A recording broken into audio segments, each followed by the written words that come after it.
말씀은 사도행전 2장 15절에서 21절까지의 말씀입니다. 사도행전 2장 15절에서 21절까지의 말씀. 신약성경으로 189면에 있습니다. 제 말씀을 읽어드리겠습니다. 때가 제3신이 너희 생각과 같이 이 사람들이 취한 것이 아니라 이런 것 선지자 요엘을 통하여 말씀하신 것이니 일러스되 하나님이 말씀하시기를 말세에 내가 내 영을 모든 육체에 부어주리니 너희의 자녀들은 예언할 것이요 너희의 젊은이들은 환상을 보고 너희의 늙은이들은 꿈을 꾸리라. 그때에 내가 내 영을 내 남종과 여종들에게 부어주리니 그들이 예언할 것이요 또 내가 위로 하늘에서는 기사를 아래로 땅에서는 징조를 베풀리니 곧 피와 불과 연기로다. 주의 크고 영화로운 날이 이르기 전에 해가 변하여 어두워지고 달이 변하여 피가 되리라. 누구든지 주의 이름을 부르는 자는 구원을 받으리라 하였느니라. 아멘. 오순절에 성령의 충만의 역사가 일어났습니다. 성령을 받고 각 사람이 각기 다른 언어로 하나님의 큰 일을 증거했죠. 이처럼 놀라운 역사가 일어났는데 대적하는 자들은 뭐라고 이야기했어요? 술 취했다라고 조롱했습니다. 그런 조롱 앞에서 이 베드로는요, 담대함과 지혜를 가지고 그들의 생각을 또 부정하고요, 하나님의 복음을 증거하는 내용이 오늘 본문 가운데 나와 있습니다. 먼저 베드로는요, 술 취했다고 조롱하는 자들이 얼마나 헛된 말을 하는가, 그것을 먼저 그들에게 알려주고 있습니다. 오늘 말씀 15절에 보면 때가 제3신이 너희가 생각한 것처럼 우리가 취한 것이 아니다, 이렇게 이야기합니다. 제3신은요 9시입니다. 오전 9시. 아침 9시에 누가 술을 먹겠습니까? 2000년 전에, 그렇죠? 뭐 지금도 잘 마시지 않는데. 또 게다가 유대인들은요 하루에 3번 기도 시간이 있었습니다. 오전 9시, 낮 12시, 오후 3시. 오전 9시 제3시는요 그날 하루의 첫 기도의 시간이었어요. 유대인들은 종교 공동체이잖아요. 그날의 첫 기도의 시간에 술 먹으면은요 돌에 맞아 죽습니다. 아무리 너희가 말도 안 되는 주장을 해도 야, 이건 정말 너무하지 않냐, 시간을 좀 봐라. 아침 9시 기도하는 시간에 우리가 술을 먹었겠냐, 혹시 너희가 술 취해가지고 이런 소리 하는 거 아니냐. 베드로가 어떻게 보면 조롱하는 투로 그들에게 말도 안 되는 소리를 하고 있다라고 그들의 주장과 그들의 생각을 다 부정해 버립니다. 이 말을 듣고 술 취했다고 조롱했던 사람들의 얼굴이 벌개졌을 거예요. 쥐구멍이 있으면 거기라도 들어가고 싶었을 거죠. 왜냐하면 그들이 생각하기에도 말도 안 되는 그런 공격을 한 거거든요. 그 다음에 베드로는요, 그럼 우리가 받은 이 성령의 역사의 본질, 이 참된 의미가 무엇인지 내가 알려주겠다, 그러면서 구약에 기록된 요엘서의 말씀을 가지고 옵니다. 이렇게 이야기하는 거죠. 하나님께서 선지자 요엘을 통하여서 미리 예언한 말씀의 성취가 너희가 지금 바라보고 있는 이 오순절의 역사이다, 이렇게 말씀하고 있는 겁니다. 이 말을 들은 유대인들이 큰 충격을 받았을 거예요. 차라리 베드로가 우리가 마술을 했어, 이렇게 하면 그 역사를 받아들이기가 좀 쉬웠을 거예요. 근데 마술이 아니라 여호와 하나님께서, 너희가 섬기건 우리가 섬기고 있는 여호와 하나님께서 선지자를 통해서 미리 예언하신 말씀이 지금 여기 우리 가운데 성취된 거야. 충격이죠. 선지자의 말씀이니까 반박할 수도 없습니다. 곧이어 베드로는요, 요엘서의 말씀, 어떤 말씀의 성취인가, 그 말씀을 직접 가지고 와서 그들에게 들려줍니다. 오늘 보면 17절과 18절에 있는 말씀은요, 성취의 객관적인 증거가 되어지는 거죠. 뭐라고 말씀 거기에 나와 있습니까? 하나님께서 말씀하시기를 말세에 하나님의 영을 모든 육체에 부어줄 때 그 육체가 뭐예요? 예언과 환상과 또 꿈을 꿀 것이다, 이렇게 예언을 말씀하고 있고요. 또 19절, 18절 말씀 보면 하나님께서 내 영을, 성령을 내 남종과 여종들에게, 하나님을 경외하는 자들에게 부어줄 건데 영을 받으면 뭐예요? 예언을 할 것이다. 이것이 바로 요엘서의 예언의 말씀입니다. 이 말씀을 너희가 알고 있냐? 들려주고 난 다음에 이렇게 해석하는 거죠. 오순절에 하늘에서부터 강한 소리가 있고요, 불의 혀같이 갈라지는 것이 각 사람들에게 임했다. 이것이 하나님의 영, 성령이 아니고 무엇이겠느냐? 그 성령을 받은 자들이 전혀 배우지 않은 언어로 하나님의 큰일, 예언을 너희 가운데 선포한 것이 아니냐. 요에서에 있는 말씀이 우리 가운데 오순절에 정확하게 이루어진 것이다. 증거를 제시하고 있는 거죠. 반박 불가합니다. 아무도 여기에 대해서 그거 아닌데요 이야기할 수가 없는 거예요. 정확하게 요엘 선지자의 예언이 오순절에 성취되었습니다.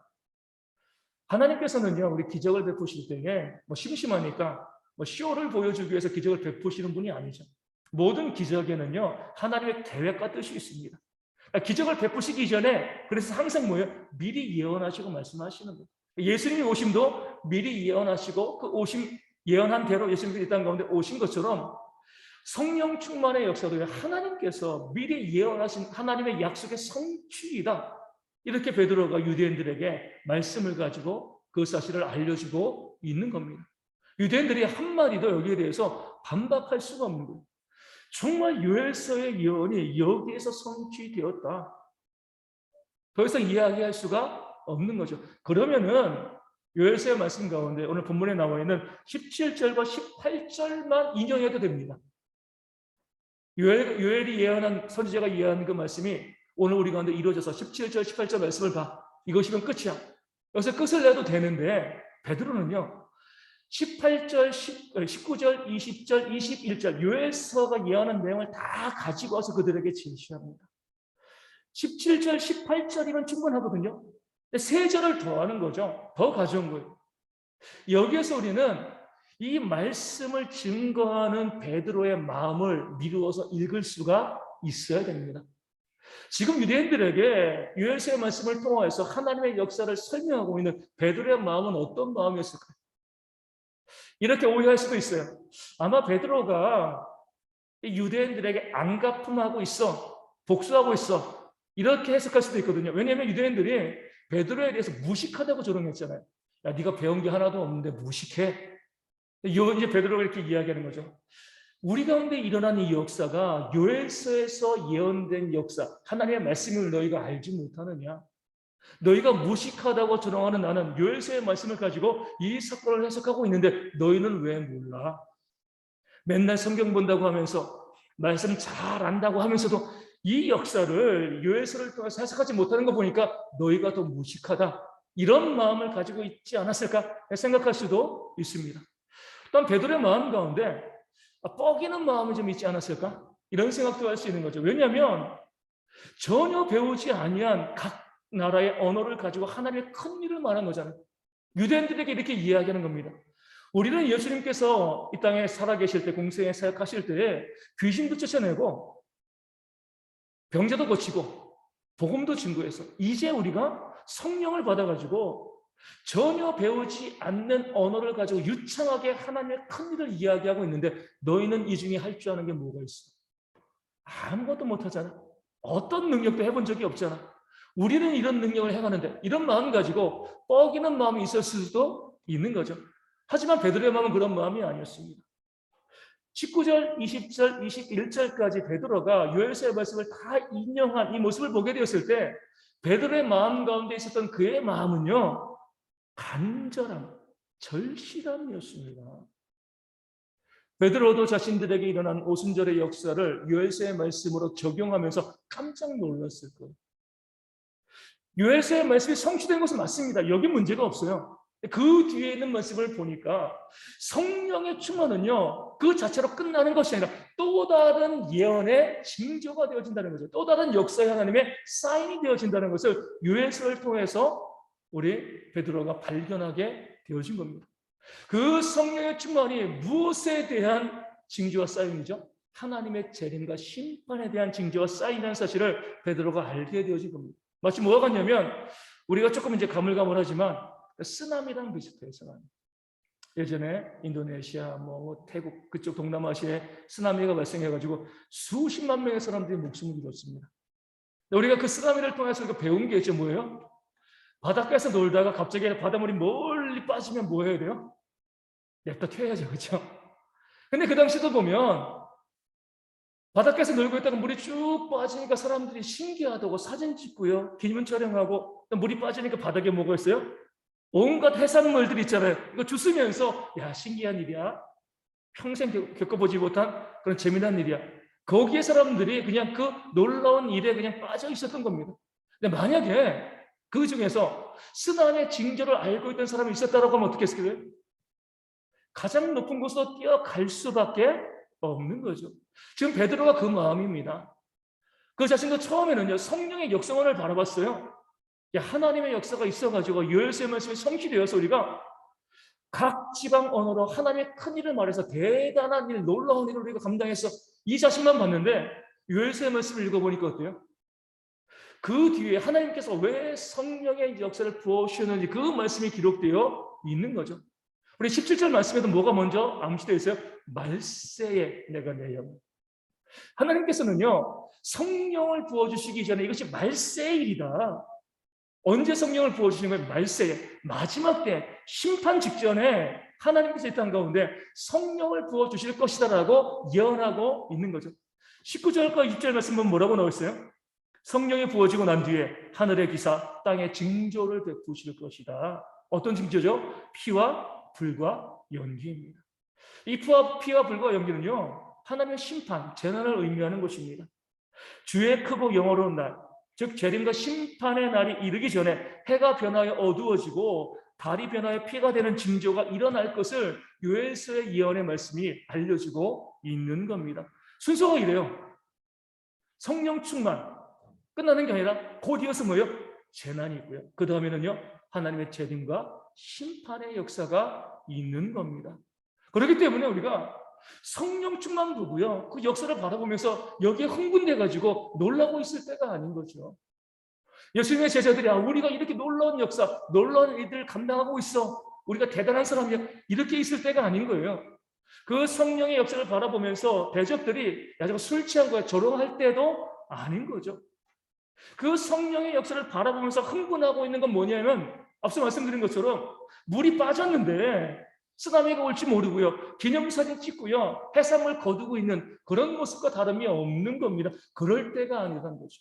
왜 하나님께서 성령을 부어주셨는가? 성령의 역사를 보여주셨는가? 그것은요, 심판 때문에 그렇습니다. 그 성령의 역사는 심판의 징조이기 때문에 그런 거죠. 그렇기 때문에 베드로의 마음 가운데 간절함이 있는 거예요. 성령의 역사만 보면 흥분하죠. 하지만 이것이 곧 이어질 심판에 대한 하나님의 징조임을 바라보게 되어지니까 지금은요, 술 취했냐 조롱할 때가 아니에요. 성령의 역사를 바라보면서 흥분할 때도 아닌 거죠. 뭐 할 때요?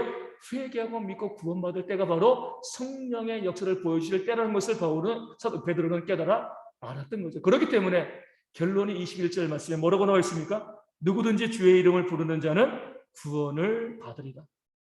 성령 충만의 사건이 기적을 가지고 놀라거나 감론을박할 때가 아니라는 거예요. 재림이 임박했습니다. 하나님의 심판과 재림이 있는 거죠. 심판과 재림이 있게 되어지면 믿는 자는 영생으로, 믿지 않은 자는요, 영벌로 가게 되어지는 거예요. 그런 게 어디 있어? 닥쳐보면 압니다. 그렇죠? 내가 아무리 부정한다고 그 심판과 영생과 영벌이 사라지는 것이 아닌 거죠. 하나님께서는 분명히 약속하신 거예요. 주의 이름을 부르는 자는 구원받고요, 주의 이름을 부르지 않는 자는 영벌, 지옥의 형벌을 받을 수밖에 없습니다. 그런 면에서 베드로와 예수님의 제자들은요, 주의 이름을 부르는 자는 구원받은 자들이거든요. 그들은 구원받았습니다. 그런데 술 취했다고 조롱하는 자들은요, 주의 이름을 부르지 않는 자들이죠. 구원받을 수 없고요, 또 지옥에 갈 수밖에 없는 겁니다. 그런 그들을 바라보니까 베드로의 마음 가운데 간절함이 있습니다. 물론 그들은요, 복음을 조롱하는 사람들입니다.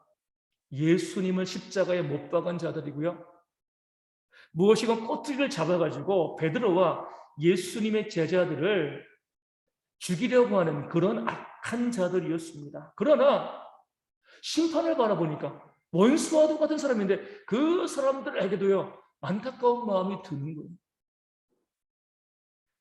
나랑 다투고 싸운 원수와 같은 사람이 물에 빠져 있습니다. 그럼 어떻게 하시겠습니까? 에이, 잘 됐어, 그냥 빠져 죽어, 이렇게 하시겠습니까? 아무리 그렇게 관계가 안 좋아도 일단 사람을 살려야죠. 그렇죠? 내 원수의 집에 불이 났어요. 에이, 잘 됐네, 이렇게 하시겠어요? 119에 전화하셔야죠. 그렇죠? 죽음의 문제가 닥치게 되어지면 원수가 뭐고 이런 것이 없어요. 어찌되건 살려놓고 보는 겁니다. 지금 베드로가 그 마음인 거예요. 얼마나 미웠겠습니까? 예수님을 죽였고요. 또 자기들도 죽이려고 하고 성령의 역사를 술 취했다고 조롱하는 그런 악한 자들입니다. 그런데 말씀을 보니까 성령의 역사 이후에 재난과 심판과 죄인 있는 거예요. 믿지 않으면 다 영벌과 지옥에 그들이 처해질 수밖에 없습니다. 그것을 깨달으니까 그들에게도 너희도 주의 이름을 부르라. 누구든지 주의 이름을 부르는 자는 구원을 받는다. 악한 자들에게 원수에게라도 복음을 증거하는 모습이 지금 베드로의 모습이 되어지는 거죠. 이게 정말 성령 충만입니다. 많은 사람들이 성령 충만에 대해서 이야기할 때 내가 은사 받아서 내가 방언하고 예언하고 신의 은사가 있어. 그런 은사들을 자랑합니다. 하지만 여기에 그친다라고 하면은요, 성령 충만이 뭔지 알지 못하는 거죠.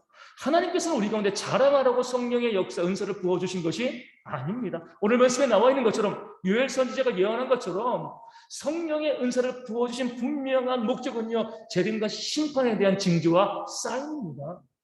그 자체의 능력보다 하나님의 심판의 날이, 주의 재림의 날이 얼마 남지 않았다는 것을 우리 가운데 알려주시기 위해서 성령의 역사를 풍성하게 우리 가운데 보여주신다. 성경이 말씀하고 있는 거죠.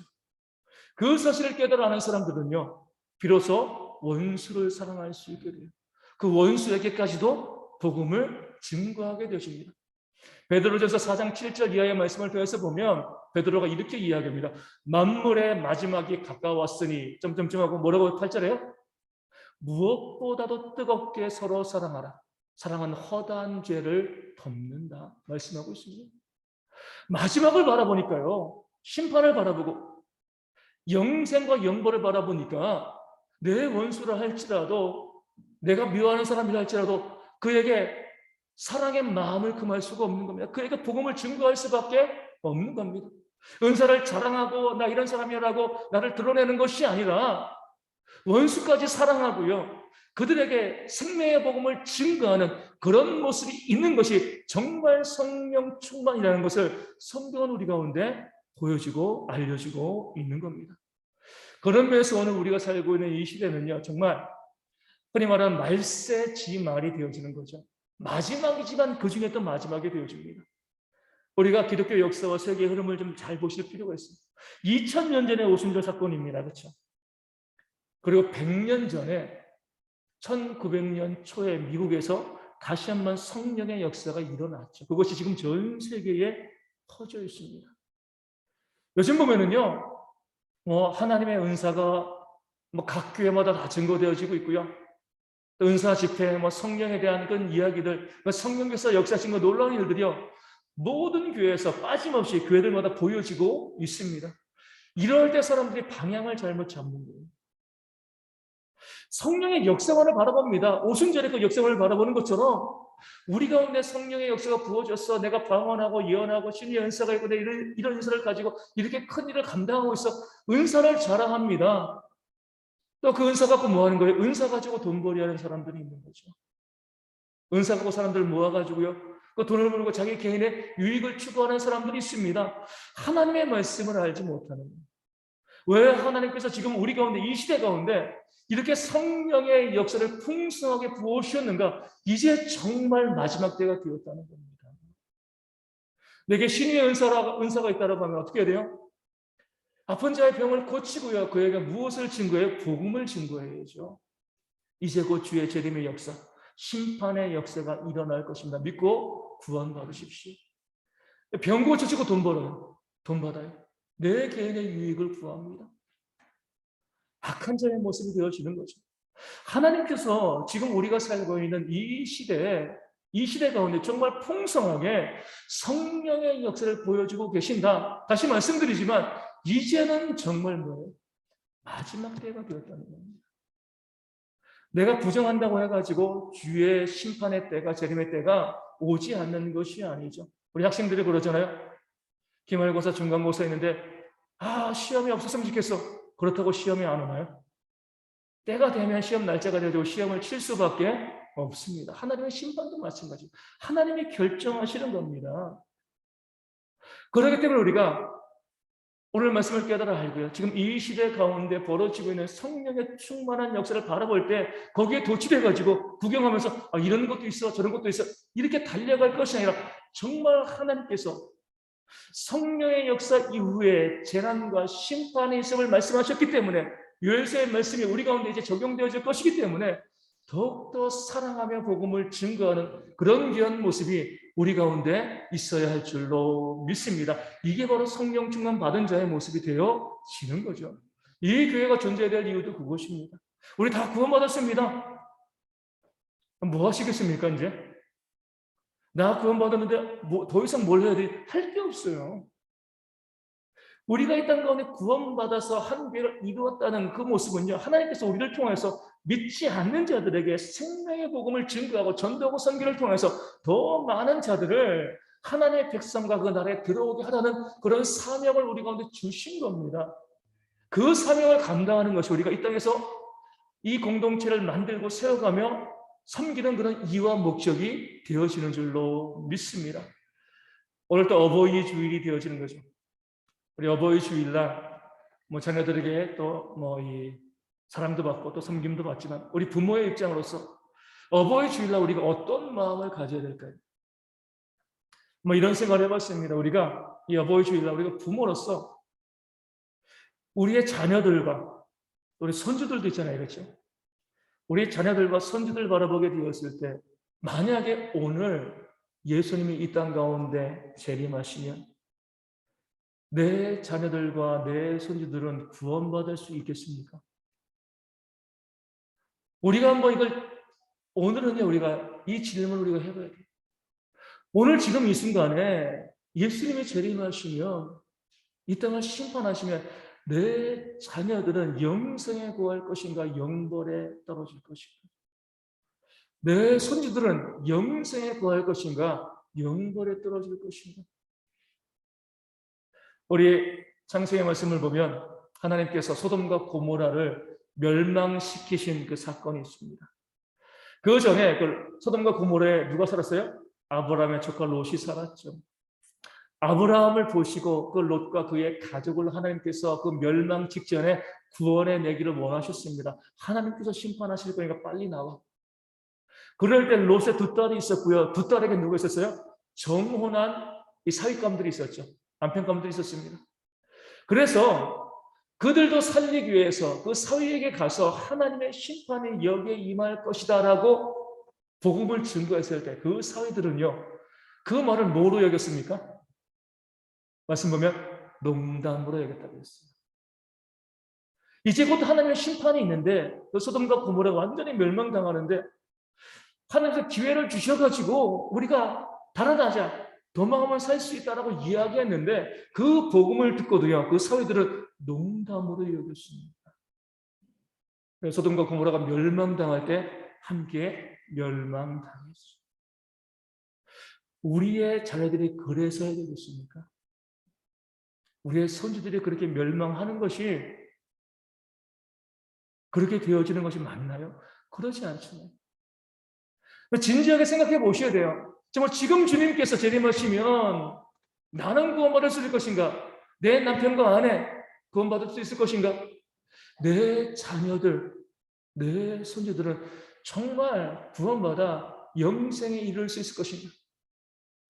복음을 증거하고 했을 때 그 자녀들이 농담으로 여기면 믿지 않을 수 있죠. 받아들이지 않을 수 있어요. 하지만 그것이 그들 가운데 멸망과 영벌이 되어질 수밖에 없습니다.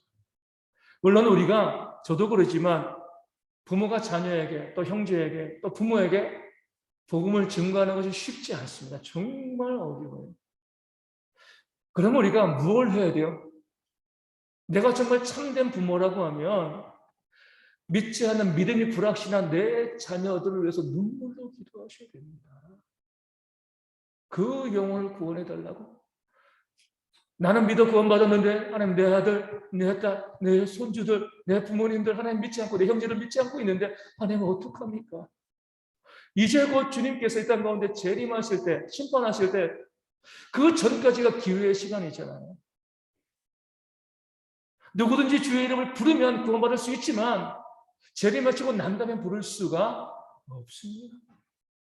이 어버이날에 우리가 정말 생각해야 될 것은 내 자녀들과 내 손주들, 내 가족, 내 형제들의 구원의 문제인 줄로 믿습니다. 우리가 종말을 이야기할 때는 두 가지 종말이 있잖아요. 개인적인 종말이 있고요. 우주적인 종말이 있습니다. 우주적인 종말은 주님의 재림이고요. 개인적인 종말은 뭐예요? 내가 죽는 거죠. 그렇죠? 우리 어젠가 오늘에서도 우리 한 영화배우 강수현 씨가 며칠 전에 갑자기 목숨을 잃었습니다. 우리 우크라이나를 보면요. 평화롭게 살던 그 땅에 갑자기 전쟁에 일어나서 수십만의 사람들의 목숨을 잃고 있는 거죠. 아까 쓰나미도 마찬가지고 언제 우리의 삶의 마지막일지 우리의 종말일지 우리는 알지 못해요. 앞으로야 나중에야 시간과 기회가 있겠지 그렇지 않습니다. 다른 건 다 뒤로 미뤄도요. 구원의 문제는 지금 해결하셔야 돼요. 복음을 증거하는 것은 우리가 지금 먼저 우리 가정, 우리 자녀들에게 복음을 증거하고 그들이 다 믿어서 주의 백성 되어지기 위해서 애쓰고 노력하는 그런 눈물의 기도가 우리 가운데 있어야 할 줄로 믿습니다. 안타까운 것은 많은 교회에서 많은 성도들이요 자녀들에게 물질적인 유산을 남겨주려고 애쓰고 노력하고 있습니다. 집 남겨주고 차 남겨주고 좋은 직장, 직업도 좋은 사업도 남겨주고 그것을 위해서 얼마나 많이 애쓰고 노력하고 있네요. 하지만 그 자녀들의 구원의 문제에 대해서는요 별로 관심이 없습니다. 내가 구원받았다라고 하는데 내 가족이 내 자녀손들이 하나님 믿지 않는데 그런 자녀손들을 위해서 이 베드로 같은 간절한 마음이 없다라고 하면 눈물로 기도하는 모습이 없다라고 하면 내가 구원받지 못한 사람일 수도 있습니다. 정말 구원의 의미를 알고요. 영생을 안다라고 하면 믿지 않는 자녀들이 영벌을 향해 달려가고 있는데 마음 편안히 무엇을 어떤 재물을 남겨줄까 여기에 우리가 신경 쓸 수 있겠습니까? 그 자녀들에게 육신의 것을 나눠주는 것이 잘못된 게 아니에요. 정말 무엇이 먼저 중요한 건가? 내 자녀들이 믿어 구원받는 것, 주의 백성과 주의 자녀가 되어지는 것, 이것이 가장 중요한 것임을 깨달아 알고 그 자녀들을 위해서 눈물로 기도하는 그런 모습이 있어야지 진짜 부모인 겁니다. 어버이로서의 자격이 있게 되어지는 거죠. 이 어버이날 우리가 앞서 말씀드린 것처럼 자녀들에게 또 감사 인사를 두고 다 좋아요. 하지만 내가 부모로서 정말 기도하고 소망해야 될 것은요. 내 자녀들, 내 손주들의 구원의 문제인 줄로 믿습니다. 오늘 말씀 가운데 나와 있는 것처럼 지금 성령의 역사가 도처에서 막 벌어지고 있을 때 여기 구경 가고요, 저기 구경 가고 그럴 때가 아닙니다. 그 자체가 하나님의 징조와 사인인 거예요. 정말 주의 재림과 심판의 날이 멀지 않았습니다. 그 사실을 기억하시고 오늘 우리가 찬송하고 기도하실 때는요. 무엇보다도 우리 가족들의 이름을 불러가면서 그들이 다 구원받아 영생을 누리는 하나님의 자녀들 되어줄 수 있도록 우리가 찬송하고 함께 기도하기를 원합니다. 찬송가 523장 함께 찬송하도록 하겠습니다.